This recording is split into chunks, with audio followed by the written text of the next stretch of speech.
भारत माँ के अंदर क्या क्या भरा हुआ है?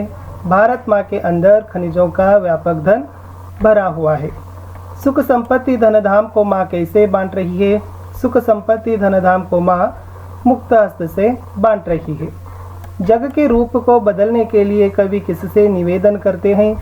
जग के रूप को बदलने के लिए कवि मातृभूमि से निवेदन करते हैं। जय हिंद का नाद कहाँ कहाँ पर गूंजना चाहिए? जय हिंद का नाद सकल नगर और ग्राम पर गूंजना चाहिए। इन कश्मीर से पाठದ प्रश्नोत्तरಗಳನ್ನು ನೋಡೋಣ। लेखक चीज़ें खरीदने कहाँ गए थे? लेखक चीज़ें खरीदने चौक गए थे। लेखक को क्या नजर आया? लेखक को एक दुकान पर बहुत अच्छे रंगदार गुलाबी सेब नजर आया। लेखक का जी क्यों ललचा उठा? एक दुकान पर बहुत अच्छे रंगदार गुलाबी सेब देखकर लेखक का जी ललचा उठा। टोमेटो किसका आवश्यक अंग बन गया है? टोमेटो भोजन का आवश्यक अंग बन गया है।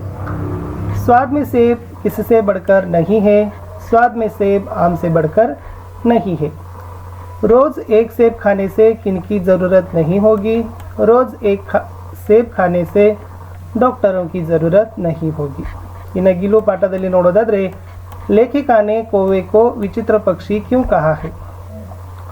कौवे एक साथ समादरित, अनादरित, अति सम्मानित और अति अवमानित होने के कारण लेखिका ने विचित्र पक्षी कहा है। गिलहरी का बच्चा कहाँ पड़ा था?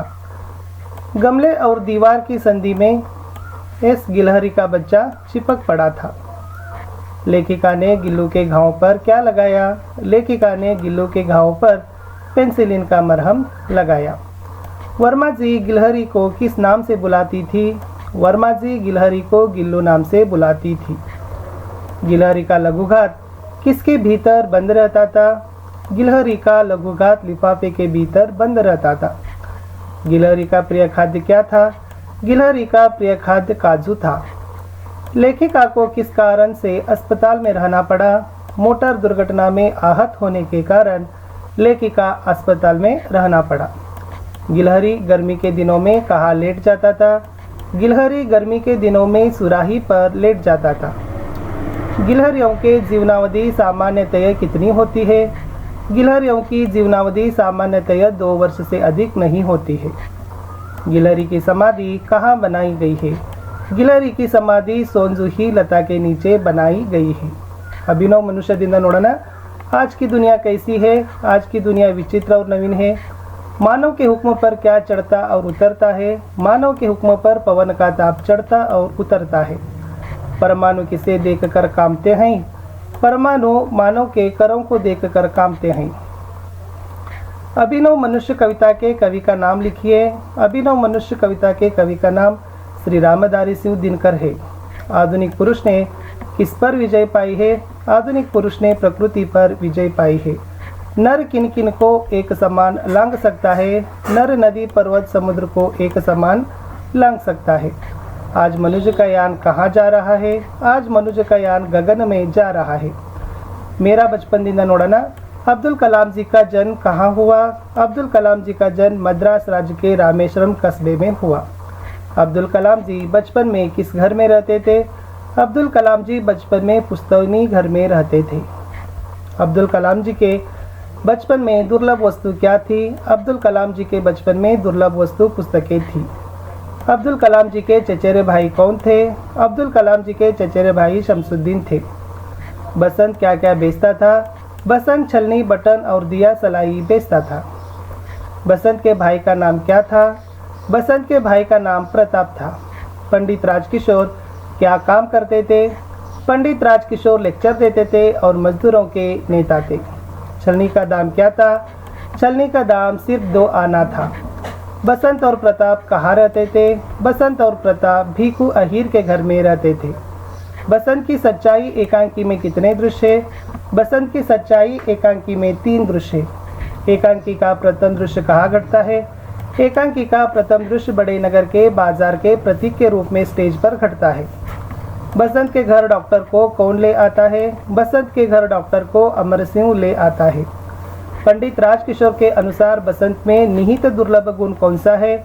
पंडित राजकिशोर के अनुसार बसंत में निहित दुर्लभ गुण ईमानदारी है। पंडित राजकिशोर कहाँ रहते थे? पंडित राजकिशोर किशनगंज में रहते थे। तुलसीदास मुखु को क्या मानते हैं? तुलसीदास मुखु को मुखिया के समान मानते हैं। मुखिया को किसके समान रहना चाहिए? मुखिया को मुँह के समान रहना चाहिए। हंस का गुण कैसा होता है? हंस पानी निहित दूध में से केवल शुद्ध दूध का सेवन करता है। मुख किसका पालन पोषण करता है? मुख शरीर के अंगों का पालन पोषण करता है। दया किसका मूल है? दया धर्म का मूल है। तुलसीदास किस शाखा के कवि है? तुलसीदास राम भक्ति शाखा के कवि है। तुलसीदास के माता पिता का नाम क्या था? तुलसीदास के माता पिता का नाम तुलसी और आत्माराम था। तुलसीदास के बचपन का नाम क्या था? तुलसीदास के बचपन का नाम राम बोला था। पाप का मूल क्या है? पाप का मूल अभिमान है। तुलसीदास के अनुसार विपत्ति के साथी कौन है? तुलसीदास के अनुसार विपत्ति के साथी विद्या, विनय और विवेक है। इंटरनेट क्रांति पाठा। इंटरनेट का अर्थ क्या है? एक तरह से विश्वव्यापी कंप्यूटरों का जाल ही अंतर्जाल है। इंटरनेट बैंकिंग से क्या भेजा जा सकता है? इंटरनेट बैंकिंग से रकम भेजा जा सकता है। प्रगतिशील राष्ट्र किसके द्वारा बदलाव लाने की कोशिश कर रहे हैं? प्रगतिशील राष्ट्र ई गवर्नेंस द्वारा बदलाव लाने की कोशिश कर रहे हैं।